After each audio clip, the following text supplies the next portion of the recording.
بسم الله الرحمن الرحيم. كتاب بدء الوحي. باب السادس والحديث رقم السابع. Hadith topic is the dialogue between Abu Sufyan and Heraclius. أن عبد الله بن عباس أخبره أن أبا سفيان بن حرب أخبره أن هرقل أرسل إليه في ركب من قريش وكانوا تجارا بالشام. Narrated Abdullah bin Abbas. Abu Sufyan bin Harb informed me that Heraclius had sent a messenger to him while he had been accompanying a caravan from Quraysh. They were merchants doing business in Sham, Syria, Palestine, Lebanon, and Jordan. في المدة التي كان رسول الله صلى الله عليه وسلم ماد فيها أبا سفيان وكفار قريش، فأتوه وهم بإيلياء، فدعاهم في مجلسه، وحوله عظماء الروم، ثم دعاهم ودعا بترجمانه. At the time when Allah's Messenger, peace be upon him, had truce with Abu Sufyan and Quraysh infidels. So Abu Sufyan and his companions went to Heraclius at Ilia, Jerusalem. Heraclius called them in the court, and he had all the senior Roman dignitaries around him. He called for his translator, who, translating Heraclius's question, said to them, فَقَالَ أَيُّكُمْ أَقْرَبُ نَسَبًا بِهَذَا الرَّجُلِ الَّذِي يَزْعُمُ أَنَّهُ نَبِيًّا؟ فقال أبو سفيان فقلت أنا أقربهم نسبا. فقال أدنوه مني وقربوا أصحابه فاجعلوهم عند ظهره. ثم قال لترجمانه قل لهم إني سائل هذا عن هذا الرجل فإن كذبني فكذبوه. Who amongst you is closely related to that man who claims to be a prophet? Abu Sufyan replied, I am the nearest relative to him amongst the group. Heraclius said, Bring him, Abu Sufyan, close to me and make his companions stand behind him. Abu Sufyan added, Heraclius told his translator to tell my companions that he wanted to put some questions to me regarding that man, the prophet, and that if I told a lie, they, my companions, should contradict me. فَوَاللَّهِ لَوْلَا الْحَيَاءُ مِنْ أَنْ يَأْثِرُوا عَلَى كَذِبًا لَكَذَبْتُ عَنْهُ. Abu Sufyan added, By Allah, had I not been afraid of my companions labeling me a liar, I would not have spoken the truth about the Prophet. ثم كان أول ما سألني عنه. The first question he asked me about him was, أن قال كيف نسبه فيكم؟ قلت هو فينا ذو نسب. What is his family status amongst you? I replied, he belongs to a good, noble family amongst us. قال فهل قال هذا القول منكم أحد قط قبله؟ قلت لا. Heraclius further asked, Has anybody amongst you ever claimed the same, i.e. to be a prophet, before him? I replied, No. قال فهل كان من آبائه من ملك؟ قلت لا. He said, Was anybody amongst his ancestors a king? I replied, No. قال فأشراف الناس يتبعونه أم ضعفاؤهم؟ فقلت بل ضعفاؤهم. Heraclius asked, Do the nobles or the poor follow him? I replied, It is the poor who follow him. قال أيزيدون أم ينقصون؟ قلت بل يزيدون. He said, Are his followers increasing, decreasing, day by day? I replied, They are increasing. قال فهل يرتد أحد منهم سخطة لدينه بعد أن يدخل فيه؟ قلت لا. He then asked, Does anybody amongst those who embrace his religion become displeased and renounce the religion afterwards? I replied, No. قال فهل كنتم تتهمونه بالكذب قبل أن يقول ما قال؟ قلت لا. Heraclius said, Have you ever accused him of telling lies before his claim to be a prophet? I replied, No. قال فهل يغدر؟ قلت لا، ونحن منه في مدة لا ندري ما هو فاعل فيها. قال ولم تمكنني كلمة أدخل فيها شيئا غير هذه الكلمة. Heraclius said, Does he break his promises? I replied, No, we are at truce with him, but we do not know what he will do in it. I could not find opportunity to say anything against him except that. قال فهل قاتلتموه؟ قلت نعم. Heraclius asked, Have you ever had a war with him? I replied, Yes. قال فكيف كان قتالكم إياه؟ قلت الحرب بيننا وبينه سجال ينال منا وننال منه. Then he said, "What was the outcome of the battles?" I replied, "Sometimes he was victorious and sometimes we." قال ماذا يأمركم؟ قلت يقول اعبدوا الله وحده ولا تشركوا به شيئا واتركوا ما يقول آباؤكم ويأمرنا بالصلاة والصدق والعفاف والصلة. Heraclius said, "What does he order you to do?" I said, "He tells us to worship Allah and Allah alone and not to worship anything along with him and to renounce all that our ancestors had said.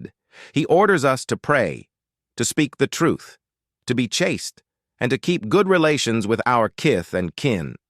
فقال للترجمان: قل له سألتك عن نسبه فذكرت أنه فيكم ذو نسب، فكذلك الرسل تبعث في نسب قومها، وسألتك هل قال أحد منكم هذا القول، فذكرت أن لا، فقلت لو كان أحد قال هذا القول قبله لقلت رجل يأتسي بقول قيل قبله، وسألتك هل كان من آبائه من ملك، فذكرت أن لا، قلت فلو كان من آبائه من ملك قلت رجل يطلب ملك أبيه، وسألتك هل كنتم تتهمونه بالكذب قبل أن يقول ما قال، فذكرت أن لا، فقد أعرف أنه لم يكن ليذر الكذب على الناس ويكذب على الله.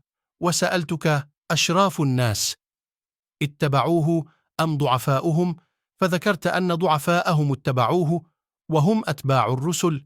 وسألتك أيزيدون أم ينقصون، فذكرت أنهم يزيدون، وكذلك أمر الإيمان حتى يتم. وسألتك أيرتد أحد سخطة لدينه بعد أن يدخل فيه، فذكرت أن لا، وكذلك الإيمان حين تخالط بشاشته القلوب. وسألتك هل يغدر، فذكرت أن لا، وكذلك الرسل لا تغدر. وسألتك بما يأمركم، فذكرت أنه يأمركم أن اعبدوا الله ولا تشركوا به شيئا، وينهاكم عن عبادة الأوثان، ويأمركم بالصلاة والصدق والعفاف. فإن كان ما تقول حقا فسيملك موضع قدماء هاتين، وقد كنت أعلم أنه خارج، لم أكن أظن أنه منكم، فلو أني أعلم أني أخلص إليه لتجشمت لقاءه، ولو كنت عنده لغسلت عن قدامه. Heraclius asked the translator to convey to me the following: I asked you about his family, and your reply was that he belonged to a very noble family. In fact, all the apostles come from noble families amongst their respective peoples. I questioned you whether anybody else amongst you claimed such a thing. Your reply was in the negative. If the answer had been in the affirmative, I would have thought that this man was following the previous man's statement. Then I asked you whether any one of his ancestors was a king. Your reply was in the negative, and if it had been in the affirmative, I would have thought that this man wanted to take back his ancestral kingdom. I further asked whether he was ever accused of telling lies before he said what he said, and your reply was in the negative, so I wondered how a person who does not tell a lie about others could ever tell a lie about Allah. I then asked you whether the rich people followed him or the poor. You replied that it was the poor who followed him. And in fact, all the apostles have been followed by this very class of people. Then I asked you whether his followers were increasing or decreasing. You replied that they were increasing, and in fact, this is the way of true faith, till it is complete in all respects. I further asked you whether there was anybody who, after embracing his religion, became displeased and discarded his religion. Your reply was in the negative, and in fact, this is the sign of true faith, when its delight enters the hearts and mixes with them completely. I asked you whether he had ever betrayed. You replied in the negative, and likewise the apostles never betray. Then I asked you what he ordered you to do. You replied that he ordered you to worship Allah and Allah alone and not to worship anything along with him, and forbade you to worship idols, and ordered you to pray, to speak the truth, and to be chaste. If what you have said is true, He will very soon occupy this place underneath my feet, and I knew it, from the scriptures, that he was going to appear, but I did not know that he would be from you, and if I could reach him definitely, I would go immediately to meet him, and if I were with him, I would certainly wash his feet. ثم دعا بكتاب رسول الله صلى الله عليه وسلم الذي بعث به دحية إلى عظيم بصرى فدفعه إلى هرقل فقرأه فإذا فيه. Heraclius then asked for the letter addressed by Allah's Apostle, peace be upon him, which was delivered by Dihya to the governor of Busra, who forwarded it to Heraclius to read. The contents of the letter were as follows. بسم الله الرحمن الرحيم من محمد عبد الله ورسوله إلى هرقل عظيم الروم سلام على من اتبع الهدى أما بعد فإني أدعوك بدعاية الإسلام أسلم تسلم يؤتك الله أجرك مرتين فإن توليت فإن عليك إثم الأريسيين ويا أهل الكتاب تعالوا إلى كلمة سواء بيننا وبينكم ألا نعبد إلا الله ولا نشرك به شيئا ولا يتخذ بعضنا بعضا أربابا من دون الله فإن تولوا فقولوا اشهدوا بأننا مسلمون. In the name of Allah, the Beneficent, the Merciful. This letter is from Muhammad, the slave of Allah and his apostle, to Heraclius, the ruler of Byzantine. Peace be upon him who follows the right path. Furthermore, I invite you to Islam, and if you become a Muslim, you will be safe, and Allah will double your reward. And if you reject this invitation of Islam, you will be committing a sin of Arisian tillers, farmers, i.e., your people.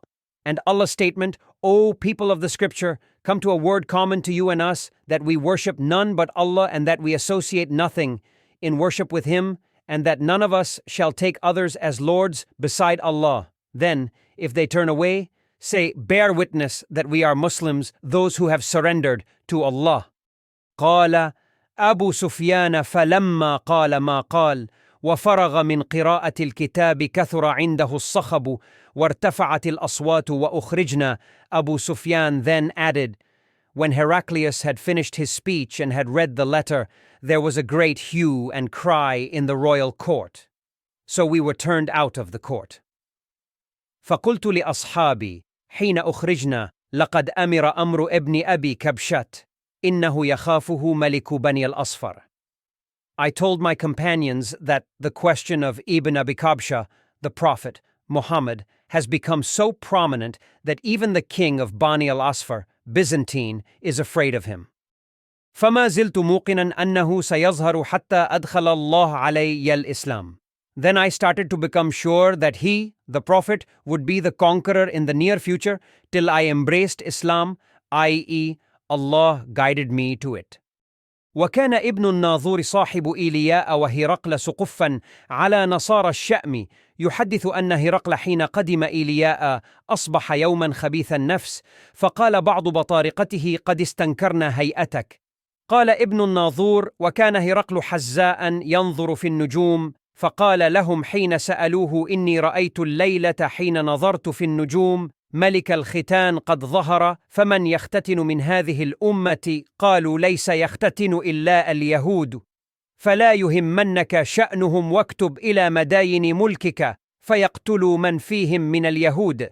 فبينما هم على أمرهم أتي هرقل برجل أرسل به ملك غسان يخبر عن خبر رسول الله صلى الله عليه وسلم. The sub-narrator adds, Ibn an-Natur was the governor of Leah, Jerusalem, and Heraclius was the head of the Christians of Sham. Ibn an-Natur narrates that once while Heraclius was visiting Ilya, Jerusalem, he got up in the morning with a sad mood. Some of his priests asked him why he was in that mood. Heraclius was a foreteller and an astrologer. He replied, At night when I looked at the stars, I saw that the leader of those who practice circumcision had appeared, become the conqueror. Who are they who practice circumcision? The people replied, Except the Jews, nobody practices circumcision, so you should not be afraid of them, Jews. Just issue orders to kill every Jew present in the country. While they were discussing it, a messenger sent by the king of Ghassan to convey the news of Allah's messenger فلما استخبره هرقل قال: اذهبوا فانظروا أمختتن هو أم لا. فنظروا إليه فحدثوه أنه مختتن، وسأله عن العرب فقال: هم يختتنون. فقال هرقل: هذا ملك هذه الأمة قد ظهر. ثم كتب هرقل إلى صاحب له برومية وكان نظيره في العلم، وسار هرقل إلى حمص فلم يرم حمص حتى أتاه كتاب من صاحبه يوافق رأى هرقل على خروج النبي صلى الله عليه وسلم وأنه نبي، فأذن هرقل لعظماء الروم في دسكرة له بحمص، ثم آمر بأبوابها فغلقت، ثم اطلع فقال: يا معشر الروم، هل لكم في الفلاح والرشد وأن يثبت ملككم فتبايعوا هذا النبي؟ فحاصوا حيصة حمر الوحش إلى الأبواب فوجدوها قد غلقت. فلما رأى هرقل نفرتهم وأيس من الإيمان قال: ردوهم على. وقال: إني قلت مقالتي آنفا أختبر بها شدتكم على دينكم فقد رأيت. فسجدوا له ورضوا عنه، فكان ذلك آخر شأن هرقل. رواه صالح بن كيسان ويونس ومعمر عن الزهري. Having heard the news, he, Heraclius, ordered the people to go and see whether the messenger of Gassan was circumcised. The people, after seeing him, told Heraclius that he was circumcised. Heraclius then asked him about the Arabs. The messenger replied, "Arabs also practice circumcision." After hearing that, Heraclius remarked that sovereignty of the Arabs had appeared. Heraclius then wrote a letter to his friend in Rome, who was as good as Heraclius in knowledge. Heraclius then left for Homs, a town in Syrian, and stayed there till he received the reply of his letter from his friend, who agreed with him in his opinion about the emergence of the prophet, and the fact that he was a prophet. On that, Heraclius invited all the heads of the Byzantines to assemble in his palace at Homs. When they assembled, he ordered that all the doors of his palace be closed. Then he came out and said, "O Byzantines, if success is your desire, and if you seek right guidance and want your empire to remain, then give a pledge of allegiance to this prophet, i.e., embrace Islam." On hearing the views of Heraclius, the people ran towards the gates of the palace like onagers, but found the doors closed. Heraclius realized their hatred towards Islam, and when he lost the hope of their embracing Islam, he ordered that they should be brought back an audience. When they returned, he said, "What already said was just to test the strength of your conviction, and I have seen it." The people prostrated before him and became pleased with him, and this was the end of Heraclius' story in connection with his faith. There are 26 hadiths from Ibn Abbas across various books of hadith discussing the dialogue between Abu Sufyan and Heraclius in Sahih Bukhari. There are a total of 8 hadiths found discussing this topic. These hadiths can be found at the following numbers. In Sahih Muslim, there are a total of 2 hadiths found discussing this topic. These hadiths can be found at the following numbers. In Abi Dawud, there is 1 hadith found discussing this topic. This hadith can be found at the following number. In Tirmidhi, there is 1 hadith found discussing this topic. This hadith can be found at the following number. In Nisai, there is 1 hadith found discussing this topic. This hadith can be found at the following number. In Musnad Ahmad, there is 1 hadith found discussing this topic. This hadith can be found at the following number. In Ibn Hibban, there are a total of 4 hadiths found discussing this topic. These hadiths can be found at the following numbers. In Tibrani, there are a total of 4 hadiths found discussing this topic. These hadiths can be found at the following numbers. In Abi Awana, at the page number 379, this hadiths found discussing this topic. Thank you for watching our channel. Don't forget to subscribe so you won't miss our next video, where we'll delve into the insights of hadith number 8. Stay tuned for more enlightening content.